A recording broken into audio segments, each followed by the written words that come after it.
You see, for so long, I thought my breathlessness was a sign of my weakness.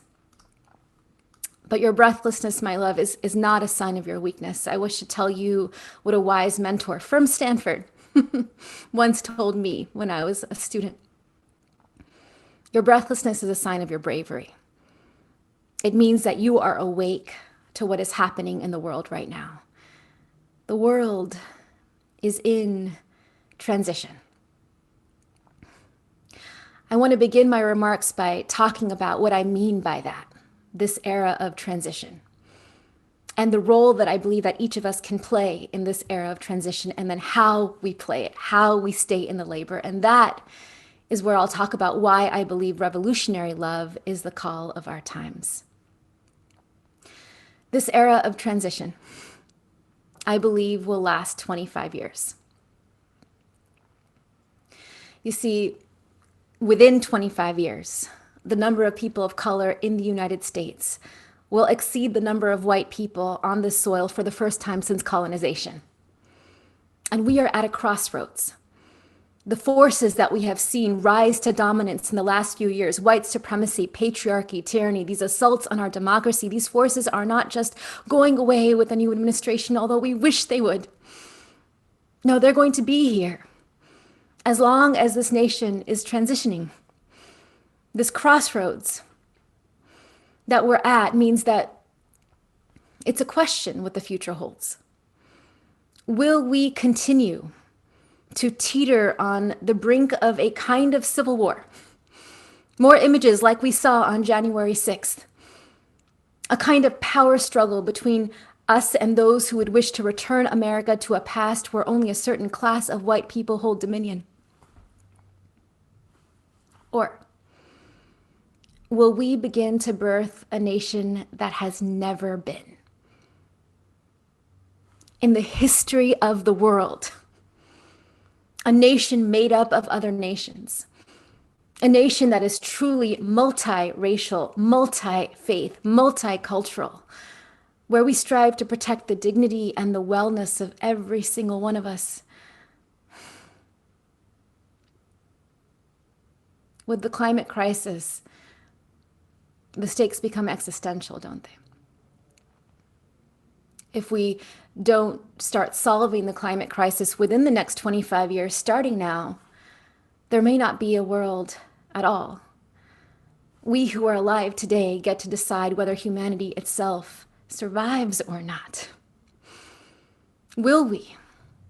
Will we marshal the vision and the skill and the solidarity to solve these problems together? Or will we begin to perish? The future is dark.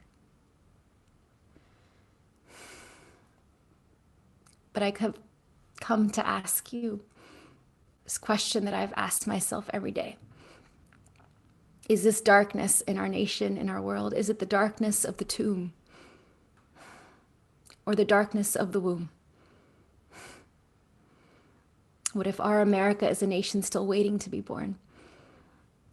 What if a world that is sustainable, that thrives, is waiting to be born?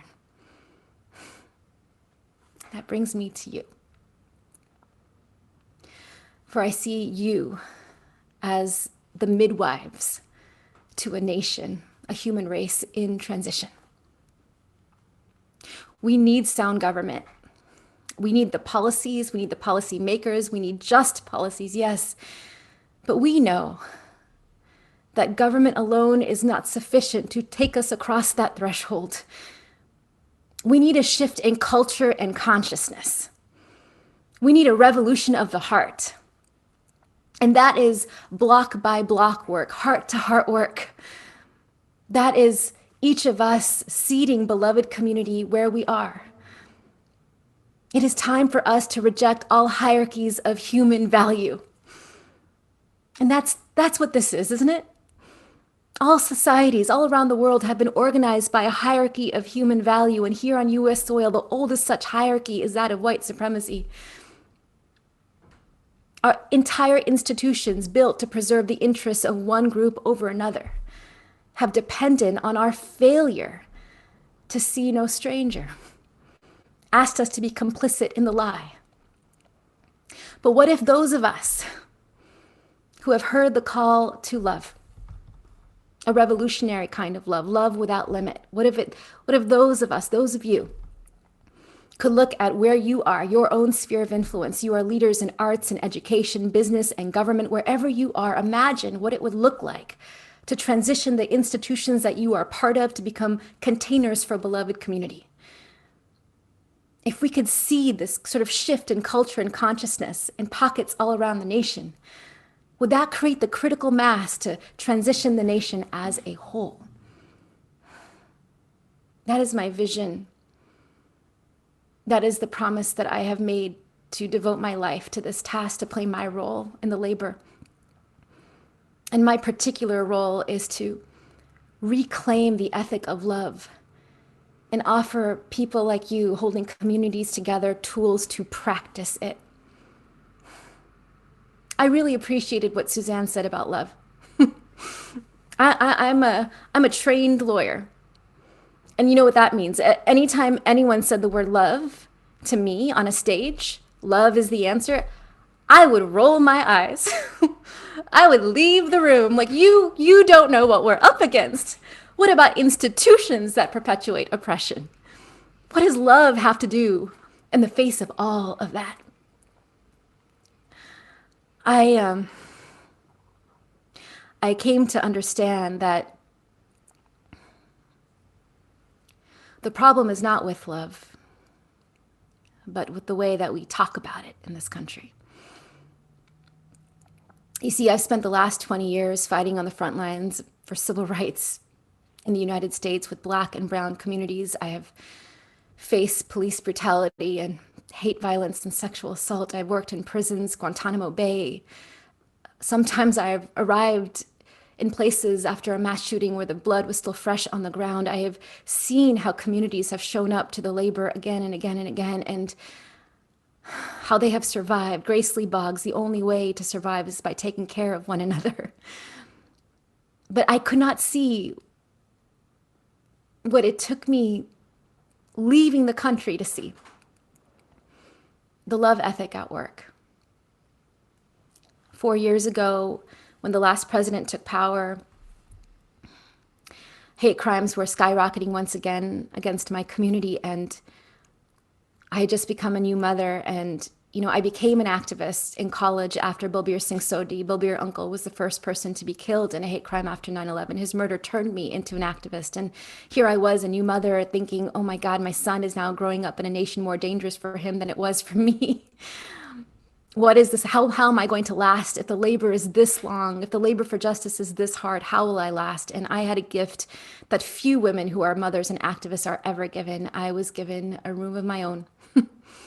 A book advance that gave me just enough time to leave the country. I went to the rainforest for a year, and I thought and I read and I wrote, and the rainforest felt like the womb. It was warm and wet and safe and generative. It was like the womb of the earth. And there, my son and I, we would hike through the rainforest in the morning, and then he would play with his grandparents while I sat with all my books, and I just poured through everything that I had ever written since the age of 7. I poured through all my textbooks from divinity school to law school, all the cases of social movements from the past, wisdom traditions, looking for the answer. That's where the word love started to rise to the surface. And at first I was reluctant. What, love? And then I began to see patterns and practices. The problem is not with love, but with the way that we talk about it. We tend to talk about love as a rush of emotion. We fall in love. It's something that happens to us. Oh, but we know, if you think about your closest relationships in life, that love is more than a rush of feeling. Love is sweet labor. Fierce, bloody, imperfect, life-giving, a choice we make again and again and again. And if love is labor, then love contains all of the emotions. Joy is the gift of love. Grief is the price of love. Rage is the force that protects that which we love. And if love is labor, then love can be modeled, love can be taught, love can be practiced. And when I went back to social reformers, spiritual teachers throughout history, they always called us to a love without limit. loving beyond our immediate circles, what happens when we labor for people outside of beyond what evolution requires, then it's inherently disruptive, right? Revolutionary love. I define revolutionary love as the choice to enter into labor for others, for our opponents, and for ourselves. As I began to construct this framework for revolutionary love, I called together a team of researchers in the United States from various fields, from ethics, education, neuroscience, psychology, and I asked them to do the research with me so that we could create this compass of sorts, this framework, these 10 core practices for how to make love a conscious practice where we are. And I'm going to share with you the 3 broad orientations of what I discovered, and then we can talk more about them with LaDoris, and I cannot wait for that. So I'm going to ask our tech folks to share with you a compass. Now, if you're a visual learner, please, this is for you. If not, you can close your eyes and just let my storytelling flow over you. I'm going to explain this compass as a construct. It's a tool. Take it if it is useful to you. So, revolutionary love. The choice to love others, our opponents, and ourselves. When you have an other in front of you, that core orientation is called see no stranger. See no stranger. It begins with that core inner ring, that core practice called wonder. This practice is about looking upon the face of anyone around you and saying, you are a part of me I do not yet know. You are a part of me I do not yet know. I will open myself to your story, to your grief. That kind of wonder is inherently revolutionary because what if we saw Breonna Taylor as sister, George Floyd as brother, migrant child at the border as our own daughter, Asian woman slaughtered in Atlanta as our own auntie, as our own sister? What would we do? What would we risk? How would we show up differently? Wondering like that is a way to expand the circle of who counts as one of us to include all of us. I don't begin with empathy. Empathy is to feel as another, or compassion. Compassion is to feel for another. I find that wonder, when you open yourself up to another, imagine their experience as vast and infinite as you are to yourself, then empathy and compassion follow. They're critical tools in love, but that primary practice, the wellspring of love, is wonder. My children taught me this. They change so fast every day. They're 6 and 2 that I have to wonder about them every day to figure out how to care for them, right? And sometimes when my daughter is screaming, empathy is not that helpful. I can feel as she feels, but if I wonder about what she needs, that gives me information for what to do next. So wonder. The next practice is called grieve. Once we open ourselves to another, how do we carry their grief? We tend to think in our culture that grieving means fixing it. There's no fixing it. There's only bearing it. And any time in history when people have had no obvious reason to love one another come together to grieve, they give birth to new relationships, even revolutions. That brings me to the next practice called fight. Each of us has a role to gather that information gathered from grieving in order to fight for and with one another. So wondering and grieving and fighting is how to build deep solidarity. Now, what happens when the other in front of you is your opponent? You may say, okay, say to everyone, brother, sister, what about the demagogue in office? What about the gunman? What about my own former abuser? How is it that you expect me to practice love for them? This orientation, when the other in front of you becomes an opponent, this I call tend the wound. Tend the wound. And you know how it begins? That inner practice right there is rage. We cannot tend the other's wound until we tend our own. So honoring our rage, finding safe containers to process our rage, to express our rage, to be in relationship with our rage, and ask what information does this rage carry. We can talk about this more with LaDoris, because this ends up being a vital practice for folks. That is how we tend our own wounds. And only when it is safe enough and brave enough might we do the work of listening to our opponents. To listen to our opponents, there's a set of tools for that. And the goal, the takeaway is that listening is not about persuasion, it's about understanding. understanding them. For once we understand them, then we can gather the information we might need to reimagine, not resist, but reimagine the institution or the culture or the context that allows them to continue their behavior. Now, this is really important before I get to the next part. Revolutionary love must be practiced in community. We all have a different role at any given time. So if you are someone who has a knee on your neck right now,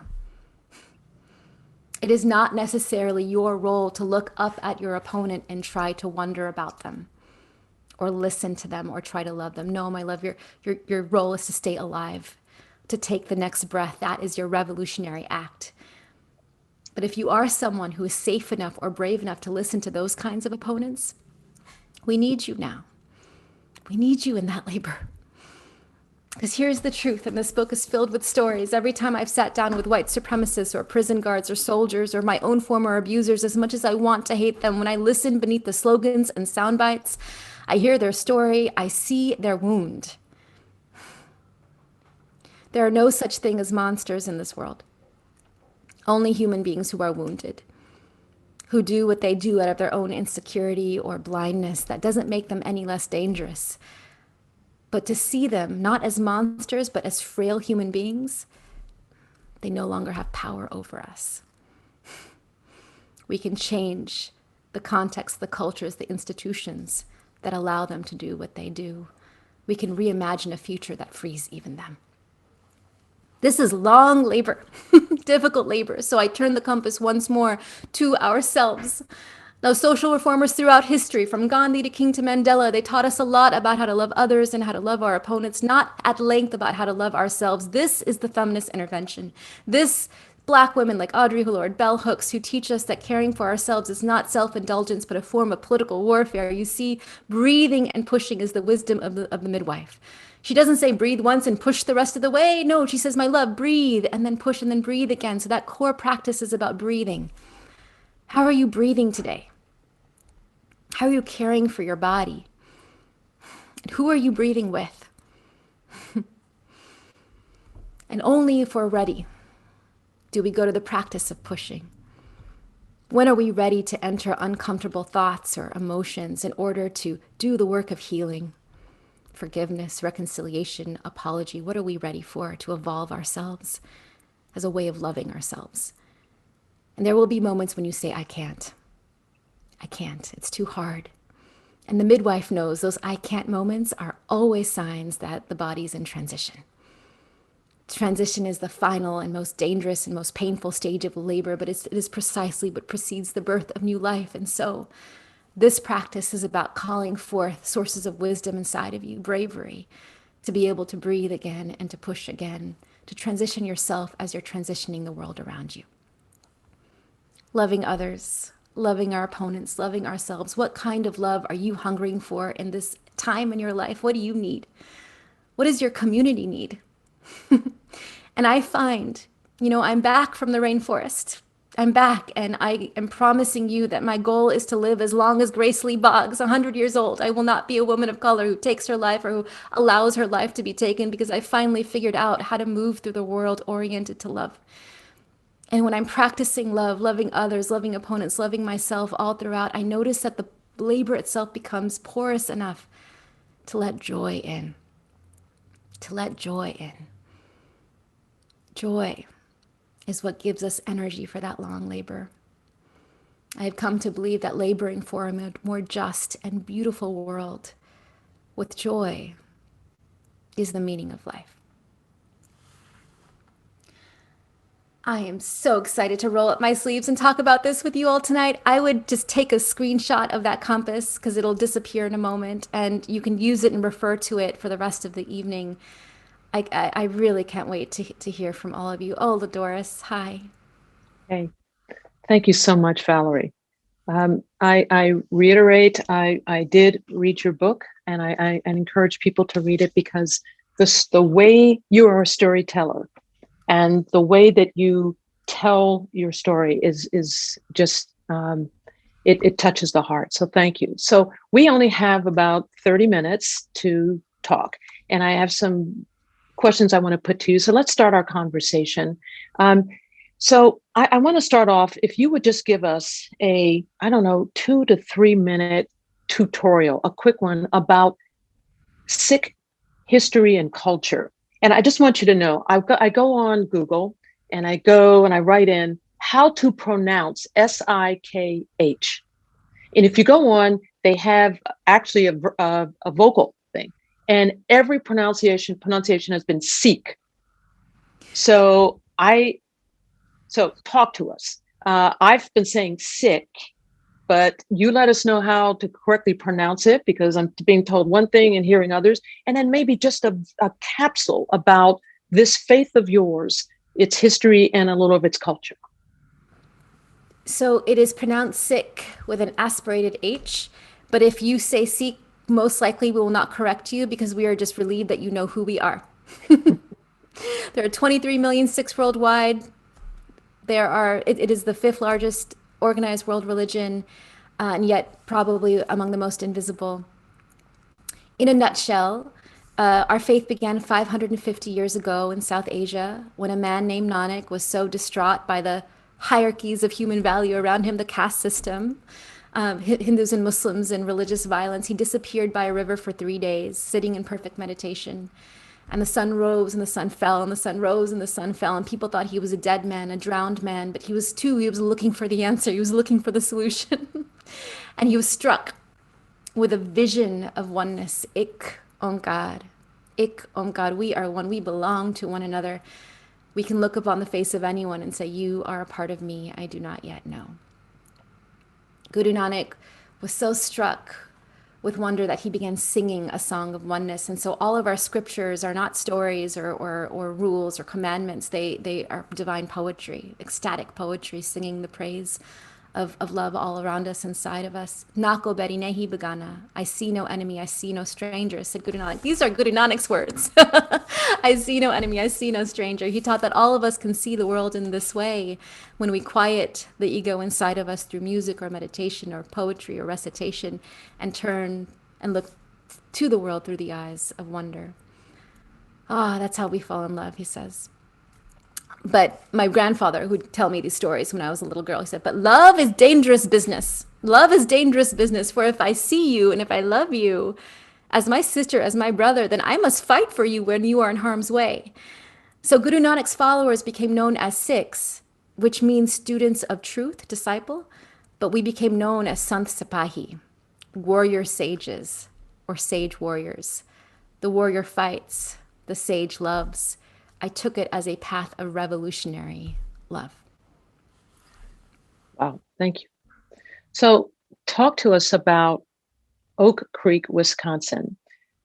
Something happened there. And if I went up to most people here in this country, maybe even Wisconsin, and said, what happened at Oak Creek, Wisconsin? I'd get a blank stare. And part of what happened there had such an impact on you. So if you could, again, because our time is tight, maybe briefly talk to us about that and its impact on you. Atlanta happens, right? And I'm thinking, the last time Asian Americans were slaughtered on this scale was when it was my people, Sikh Americans, in a Gurdwara, a house of worship, on a Sunday morning in Oak Creek in 2012. A white supremacist walked in, opened fire. It was the largest, bloodiest act on Sikh Americans in our 100-some-year history in the United States. And yet it was precisely that time when the nation turned its spotlight on us. It was the first time we even got to be able to tell the country who we were, but we were so busy trying to give the country Sikhism 101 that we didn't get to the point of forcing a conversation about white supremacy in this country. No president came to visit us. No vice president. Even when we begged them, even when I wrote a public letter begging President Obama, no one came for us. When I see the president and vice president in Atlanta this last week, I think this is progress. It's incremental, but at least we're being pulled a little bit closer to recognition. You see, Sikhs were attacked in Oak Creek because we have always been at the forefront of anti-Muslim violence in this country. Sikhs wear 5 articles of faith, including Arkara, a steel bracelet, and kesh, long uncut hair, which men and some women wrap in a turban. So the idea was that you would see us in a crowd and we could not hide, right? If we're supposed to be Sant Sapai, sage warriors, then you would have to look at us and say, oh, a Sikh will help me. They will feed me. They will shelter me. They will defend me. So how ironic that since 9/11 for the last 20 years, these very markers of our faith have that are meant to signal our commitment to love have marked us as terrorists. Oh, LaDoris, that moment was transformational for me because it was there that I learned the true meaning of Chardikala in my faith. In the wake of that atrocity, our community rolled up our sleeves and we went into the Gurdwara ourselves and we rebuilt the Gurdwara, playing the scriptures, playing the songs, and we kept saying Chardikala, Chardikala. We have to stay in Chardikala. And I'd always translated Chardikala as everlasting optimism, hope in the future, but it's not about that at all. It's how I talk about joy. Jardvikala, to stay in Jardvikala, is ever rising spirits even in the darkness, ever rising joy even amidst the pain of labor. So in Oak Creek, I learned that it's okay if hope waxes and wanes like a moon. Sometimes it's full and luminous, sometimes you can't see it at all. Hope will wax and wane, wax and wane. What matters is the work that your hands do. And what keeps me in the labor is being able to let in Chardika, let in a kind of ever rising joy. That just being here, alive now, doing the work with you, LaDoris, with all of you, that itself is an end in itself. When we orient to our lives with love, then each moment can be an end in itself. And I think that's how we get to 100 years old. In your book, you describe in detail what happened in Oak Creek. I mean, in detail, that it's important, I think, for people to read it. And you did reach out to the White House to have someone come. I think eventually, if I remember right, Michelle Obama, did she show up at some point? Is that right? Did. Yeah, a few Yeah, weeks later, very privately, I yeah, got to thank her in person for it and how much it meant to right, the community. Mhm. right. Okay, so let me move on. And thank you so much for that. A few months ago, and actually this was, I think, just before the election, I was standing in line at the Apple store at the Stanford Shopping Center. And I was wearing, my face mask, and I had the words Black Lives Matter printed on it. So at some point, I'm waiting in line. There are a bunch of people out there and social distancing. A maskless white man walked up to me. He pointed his finger at me and he just yelled at the top of his lungs, "Get the fuck over it. Get the fuck over it." And he just stood in front of me, just shaking with anger. And then he backed up and then he walked away. So I had no idea if he had a weapon on him. So I didn't move. I just stood there. But none of the several people who were standing nearby said or did anything. No one told him to move on. No one asked me afterwards if I was okay. They said nothing, and most of them just looked away. Now, on page 156 in your book, you write, "It is extremely difficult to draw close to someone you find absolutely abhorrent." And you continue, "How do we listen to someone when their beliefs are disgusting?" So I ask you, how would you have reacted in that situation if you were one of those bystanders, and if you had been me? Oh, my love, I would have come right up to you as if you were my sister, my long lost friend. Oh, it's so good to see you again. Come over here. Let me show you something. And I would have gotten you out of harm's way. It was never your role to say anything or do anything in that moment. You couldn't. You had to survive, right? You had to just freeze. And how many times have there been racial slurs slung at my family, my father, my son, and two people just standing there not doing anything? If those folks, like the man who assaulted you, are so primed to be able to hurl their assaults, then the rest of us have to be primed to be able to see no stranger. There's all this data out there about how when we see another person as part of us, we are more likely to intervene when they are in harm's way. There were not enough people around you who looked at you and saw you as sister, daughter, grandmother, friend, to be able to say, oh, let's go over here, LaDoris, let's go over here. So how do we change that? How do we get the people who are the bystanders to become the upstanders? It begins long, long before that moment, doesn't it? It begins with how we're orienting to each other in our schools, in our workplaces, in our homes. It begins with training the eye. It's see no stranger. We have to retrain what has been done to us. The way to train the eye to see no stranger is by practicing it, by laying down new neural pathways. And so literally the practice I'm inviting people into is walking down the street and saying, even to people with masks, sister, brother, sibling, aunt, uncle, grandfather, you're training your eye to see differently. So the next time someone like you is in harm's way, there's no question I'm jumping in because you are mine. That's how. So, That's the shift in culture that I'm talking about that we have to be doing where we are. right. And I guess the issue is, how we make that shift. And the more people to whom you speak, the more people who read your book, we get a sense about, a new way, I think, of thinking about people. So as you say, they are not strangers to us. Let me ask you something else. In 2019, I had the opportunity to meet the Grand Wizard of the KKK. And this was in the South, in Tennessee. And I'm at this gathering, and he spoke about some of the violent and hateful acts that he committed against African Americans. And I'm talking bad stuff, really bad stuff. And he told those of us at this gathering that he had renounced the KKK, and he was speaking out against bigotry and prejudice now. So I had no way of gauging this man's sincerity. What I did know was that he was garnering a lot of publicity because of his renunciation of the Klan. So even if he were sincere, I found it impossible to, and I'm quoting from your book, look upon the face of this stranger and say, you are a part of me I do not yet know. Yeah. Seeing this stranger did not generate any wonder in me. Yeah. So what is your reaction? That is exactly where you should be. Revolutionary love is not the sacrifice of an individual. It is the practice of a community. And at any given time, we have a role to play. And so the fact that so many Black people, so many women of color continue to have the metaphoric knee on neck. And then for us to then be asked to look at our opponents, even those who say, I've changed, look at me, when we are still dealing with the trauma that they have inflicted.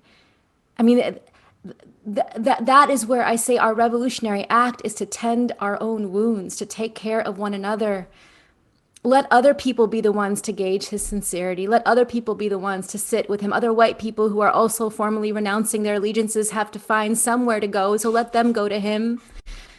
But it doesn't necessarily mean that you have to engage in relationship or wonder. Your job is to give other people permission to do that labor.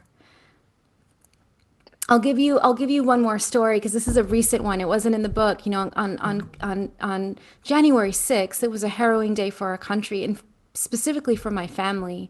My brother-in-law was trapped in the Capitol building during the insurrection, and I was so worried that they would find him, that they would see him not as just a reporter, but a brown man.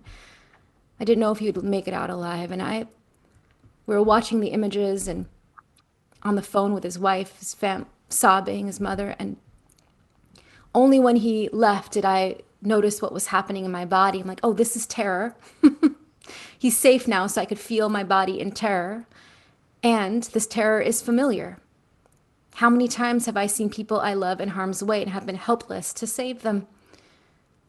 Later that night, I got a call from a dear friend of mine who helped me build the Revolutionary Love Project. And she said, I'm so sorry, my parents were at the Capitol too. And I said, oh, are they okay? She's like, no, you don't understand. They were on the outside of the building praying.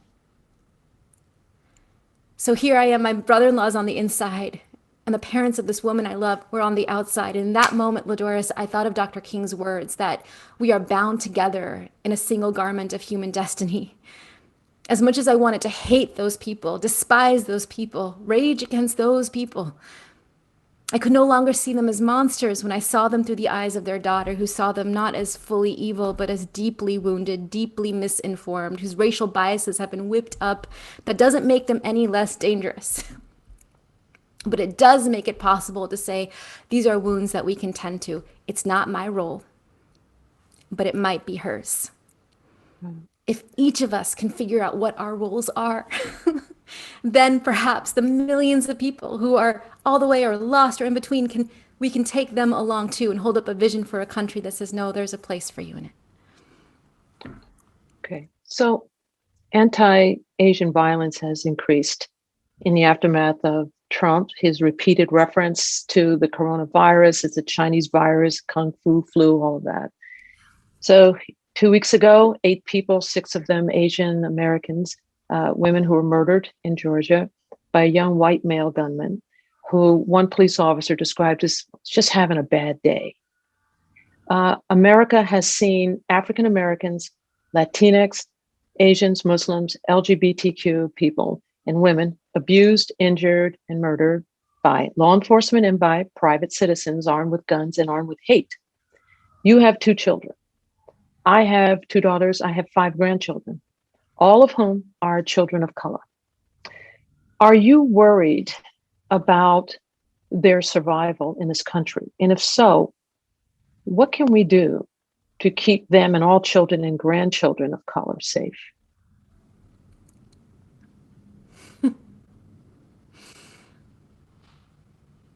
Isn't this fear so old? How many mothers on the soil, how many Black mothers, brown mothers, Indigenous mothers carry the fear that you and I carry now for our children and our grandchildren? It's ancient, isn't it?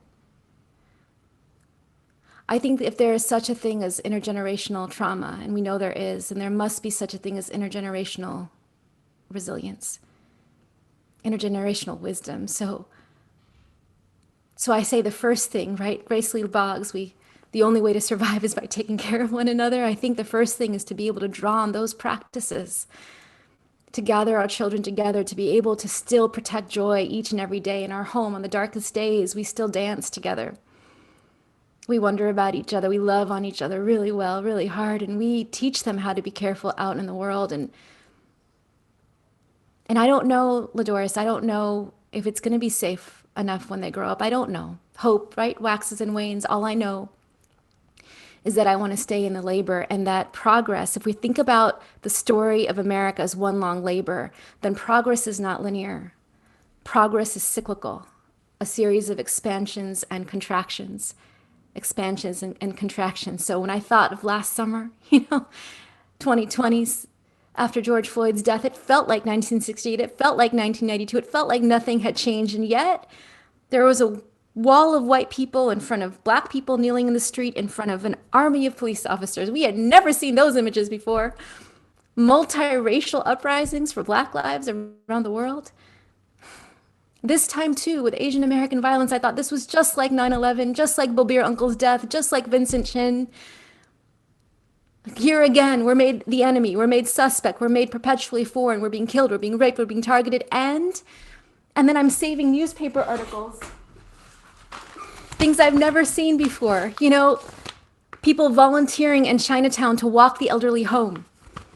Hashtag stop anti-Asian violence, the president visiting, right?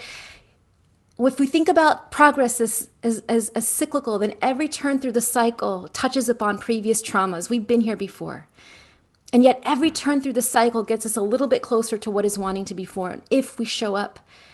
So there's a little bit more space now, LaDoris, a little bit more than before, a little bit more solidarity, a little bit more, a little bit more. But let me ask you this, Valarie. Black parents, Black grandparents, we have the talk with our children, particularly with our young males of color, of African American males. We have the talk, and that talk can happen when they're 11 or 12.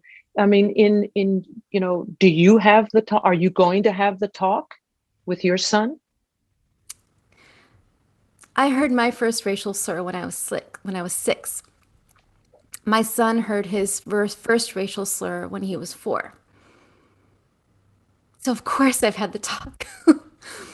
At 6 years old, little brown boy with long hair. Of course, I've had the talk.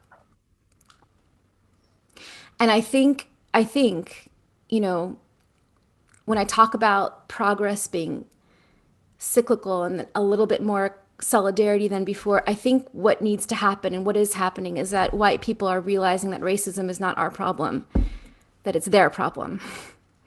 And that reckoning white supremacy is something that white people and white families need to do. They need to have the talk with their 6-year-olds about white supremacy and caste and racism in America and how they might be primed to be accomplices. And I take this language from Indigenous leaders who call us not just to be allies. And I think white people have had the notion of allyship in their minds for a long time. I'm gonna stand by if you need me. Call LaDoris. You should have called me. I would have done something for you. They had to be given permission. We need to move the frame from allyship to become accomplices. Yeah. Accomplices conspire with you to reorder the world. Right. And I'll say this one thing. What if this generation is the generation of white people who change the meaning of whiteness in America? Whiteness has been complicit. Whiteness has been associated with domination, complicity, and blindness. What if this is the generation that begins to change that meaning into being an accomplice with us, centering us in this long struggle? Yeah, and what people don't talk about is the having this thing, what you've just described as the other talk. So there is the talk that parents of color, grandparents of color give to their kids and grandkids, but there also needs to be the talk by white parents and white grandparents to their children. And it's a very different talk, but it may end up getting us at the very place we all need to be. Let me shift and ask you something else now. East Palo Alto is situated across the freeway from Palo Alto and Stanford. And unlike Palo Alto and Stanford, East Palo Alto has historically been a low-income community that for decades was predominantly African American. But over recent years, like the last decade now, we've seen a dramatic increase in the Latinx population. So several years ago, I heard one of the community's highly respected Black leaders in East Palo Alto comment about the desire of the Latinx community to hold seats on the city council. And she told me something like this: it's been Black folks who have fought for this city, and now these folks, these other people come in, they come along and they want to run things over my dead body. This is our city, it's not theirs. We paved the way. We should be the leaders. They can wait their turn. So I listened to her and I sighed and I thought, this is what I call the competition of the oppressed. And it saddens me. Have you experienced this? And if so, what's your take on it? And how do we move from competition with respect to oppression to collaboration? Isn't that the great trick of white supremacy? To make us all believe that it's a zero-sum game. that if my community that has been oppressed gets something that this other community doesn't, I think Heather McGhee is doing great work around her new book, The Sum of Us, dispelling this entire myth and saying people of color being pitted against each other is just another way that white supremacy perpetuates itself.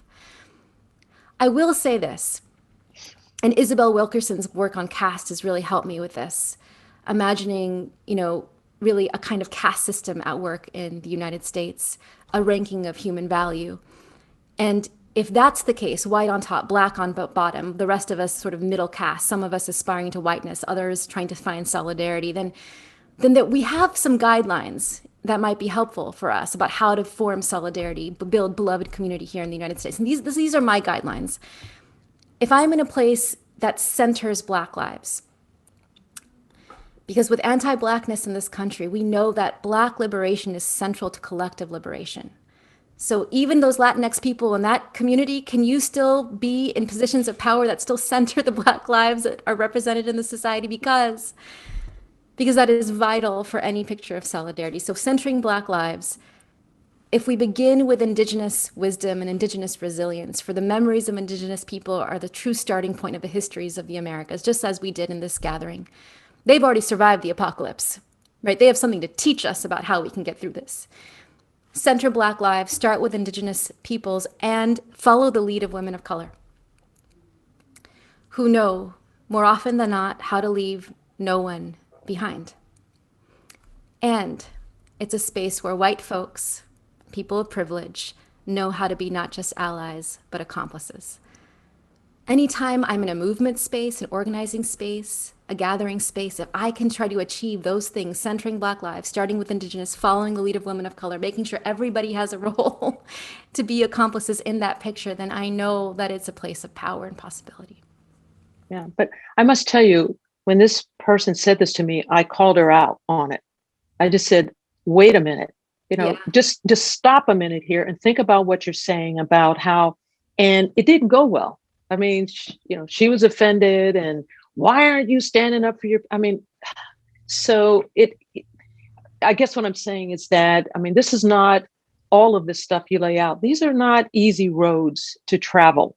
If it were, I guess we'd all jump on them and everything would be fine. It's just a part of the struggle we all have to engage in. But I think it's important that especially people of color recognize that there is this sense of some sort of even a hierarchy in oppression, which saddens me so much. It just boggles the mind, but you're right.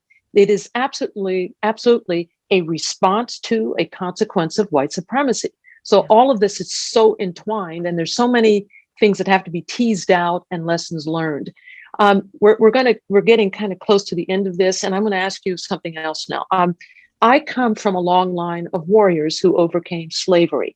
My maternal great-great-grandmother and my great-grandmother, whom I never knew, were slaves. I come from a line of people who overcame Jim Crow. My maternal and paternal grandparents did. And my parents overcame Jim Crow, who were on the front lines of the civil rights movement in the Black community in which my two sisters and I were raised.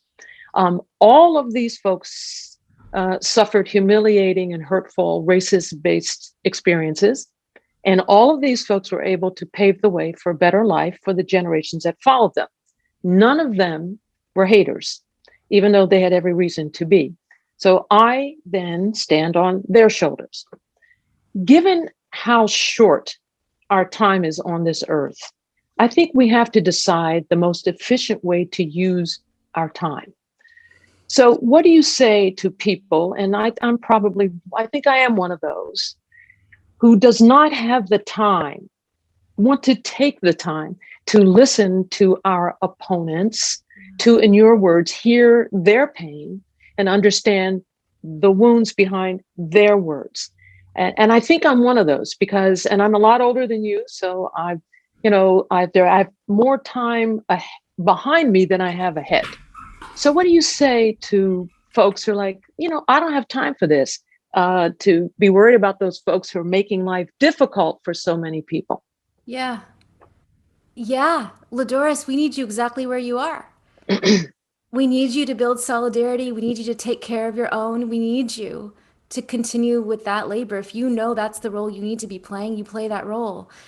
And I guess my invitation to you is to let other people who are called to tend to those opponents to go and do that labor, to do that work. Not to say, no, we don't need you over there, but to say, okay, you can do that and come back and tell me what you find.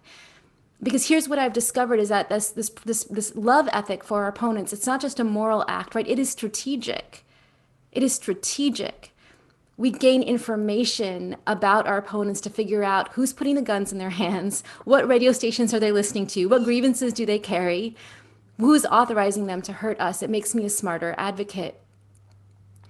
15 years after the murder of Babir Uncle, I reached out to his murderer, Frank Roque, and I'm now in conversation with him. I never thought that I would do so. Every few weeks I'm meeting with him and I am reading him this book.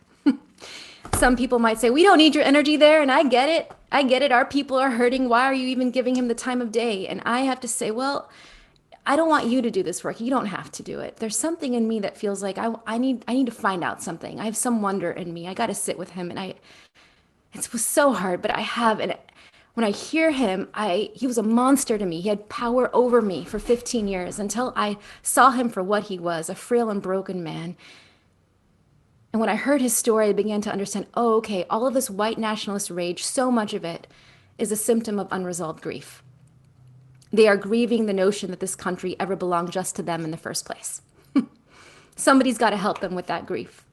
But let me ask you It's this. probably not be, but I can give enough people permission to do that work because But Valarie, shouldn't the burden to deal with these folks who are, you know, spouting this racist, hateful stuff, shouldn't the burden fall on white folks yeah, to be the ones to take that on so that, yeah, I mean, we know what it's like just to, out be in this world, to be of color, to be female, and, to be, for example, in professions where there aren't very many of us. We don't have, I know I don't have time for that. So, but I'm just asking, and I'm not saying it should be the case. I'm asking, shouldn't, white folks be the ones to be out there leading the charge on that?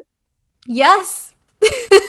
Which is why I built this framework so that all of us can see what is our role in it. What is our role? And this is what I say all the time to white folks. We need you to be accomplices. We need you to do the work that I can't do and I probably shouldn't do. I speak to Frank Roque so I can build a framework that's robust enough to be able to tend to him, but I don't expect anyone else to. I needed it to do it for myself. But this idea that all of us have a different role in the labor is key. That's the thing. And I'll say one more thing about the framework, because you talked about what about Latinx. I deliberately do not use the word enemy because enemy is a fixed identity. I use the word opponent because at any given time you have someone in front of you whose ideas oppose your own.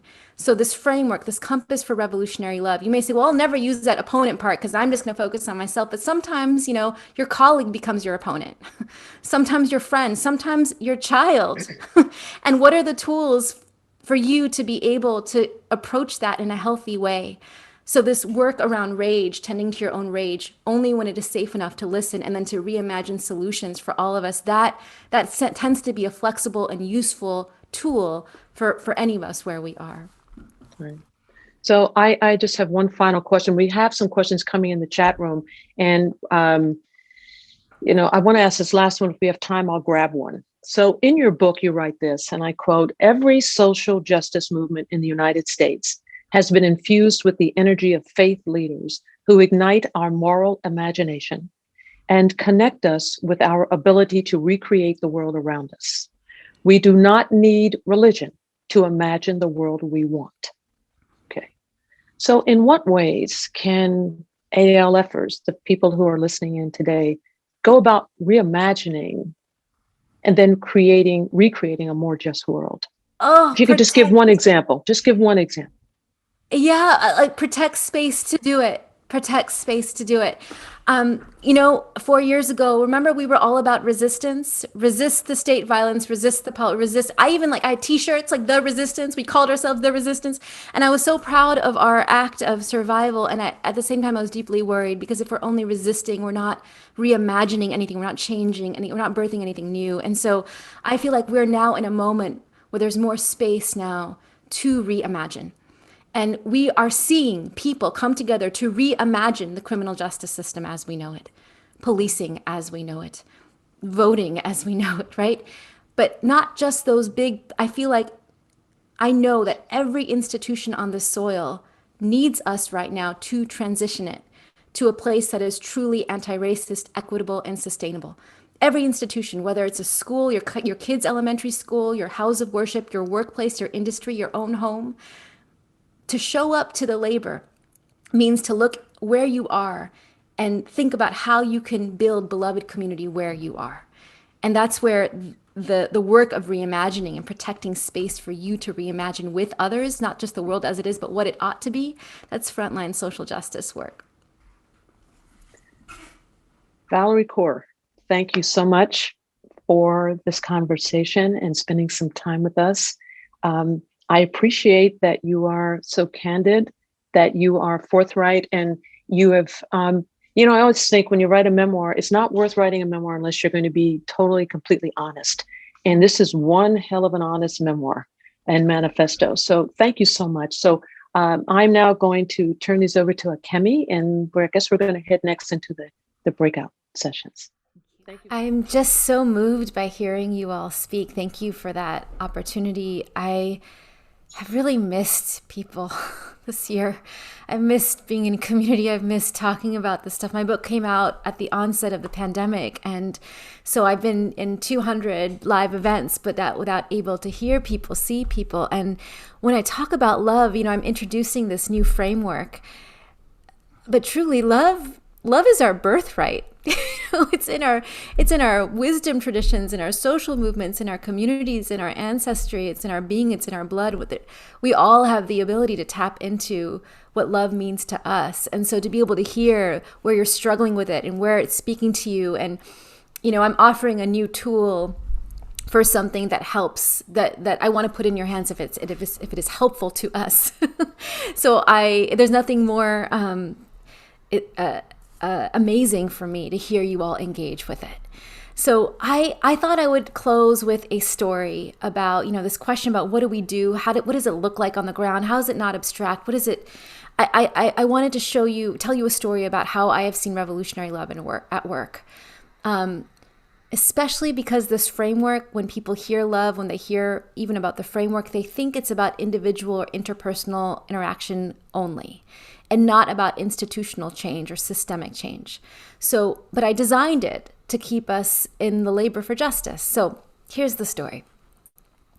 A few years ago, when I was still a fellow at Yale Law School, I had just returned from Guantanamo Bay, Cuba, where I was there as a legal observer and was so distraught by the conditions of solitary confinement on that base. I returned to my law school and realized that there was a prison just a few miles away from my law school that held people in conditions of solitary confinement that rivaled what I had seen at Guantanamo. That Guantanamo was possible because of our culture of mass incarceration here in the US. And so I gathered a group of students together and I said, well, what if we investigated this prison? What if we tried to tell a story about this prison? What if we made a film?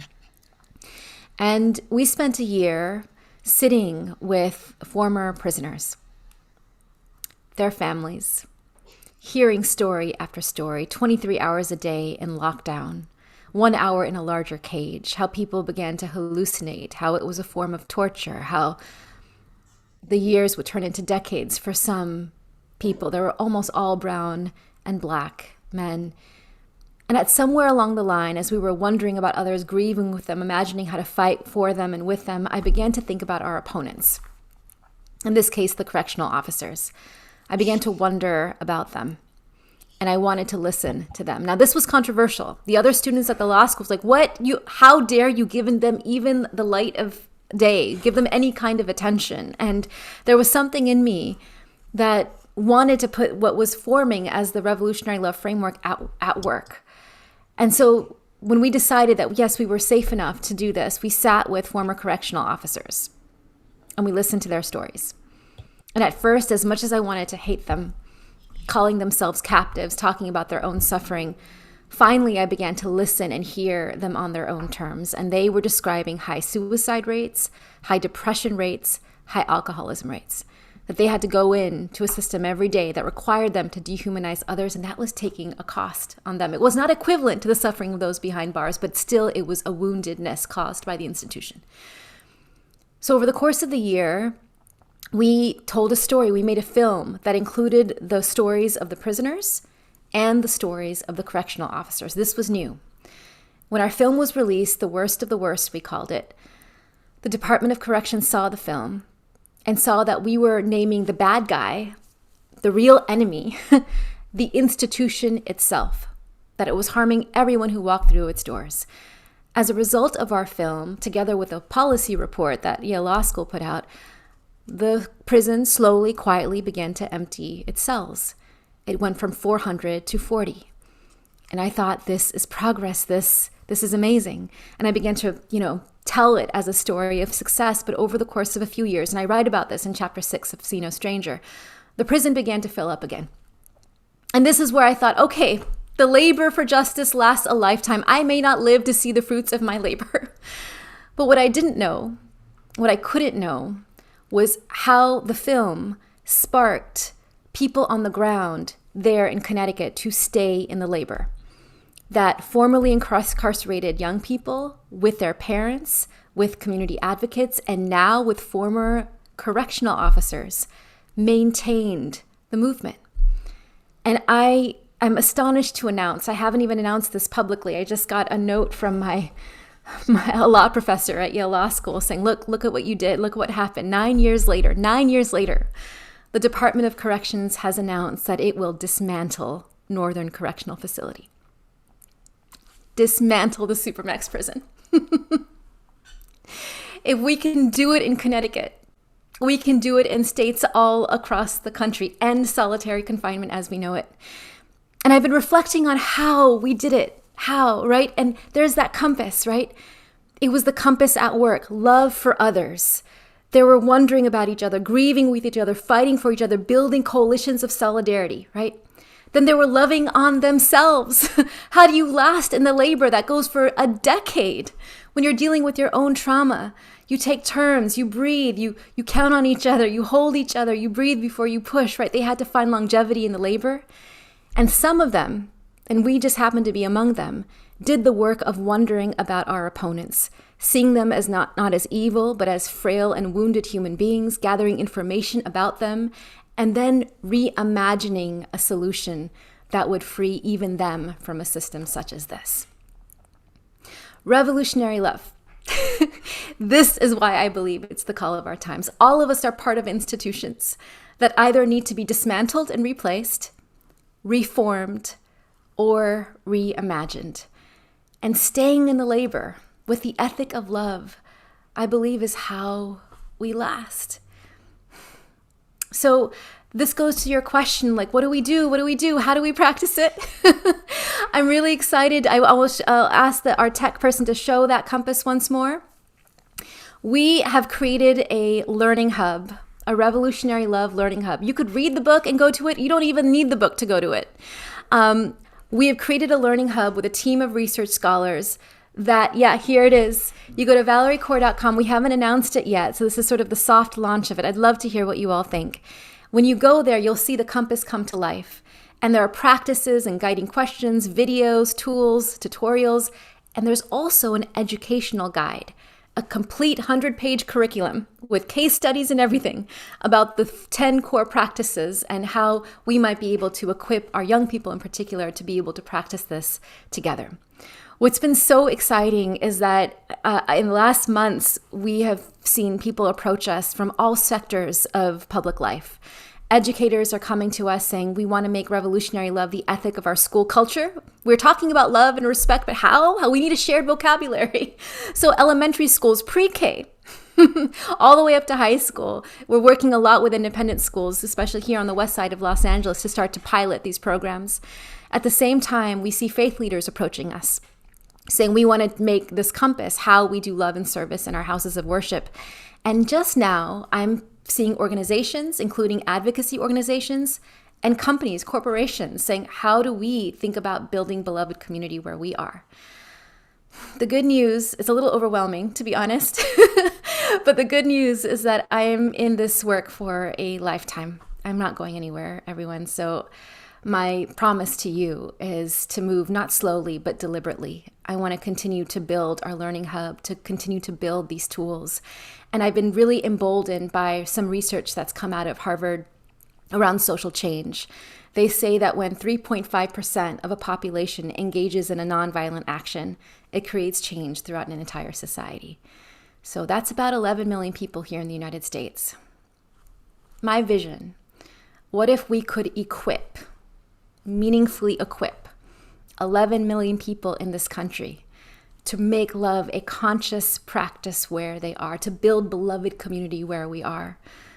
Might that be the critical mass that we need to shift culture and consciousness over the course of the next few decades?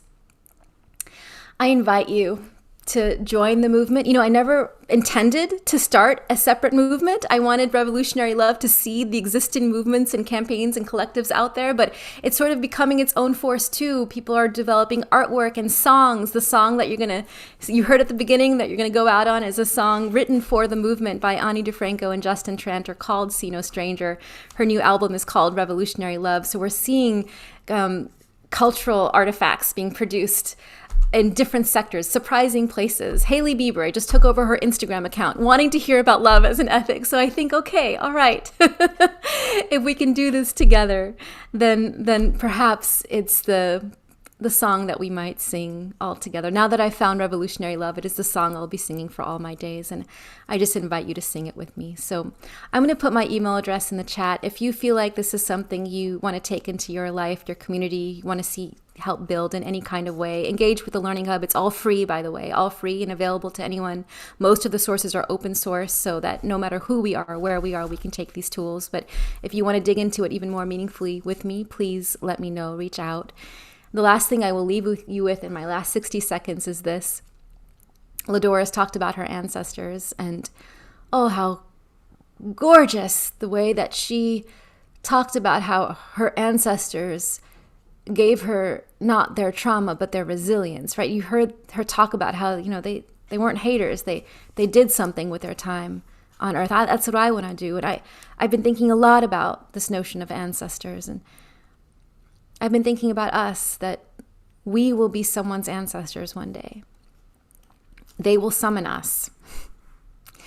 And if we show up with love, with bravery, when they summon us, they will not inherit our trauma or our grief from this time in history. Perhaps they will inherit our courage, even our joy, and our love. So let us be good ancestors together. Thank you so much for this time together.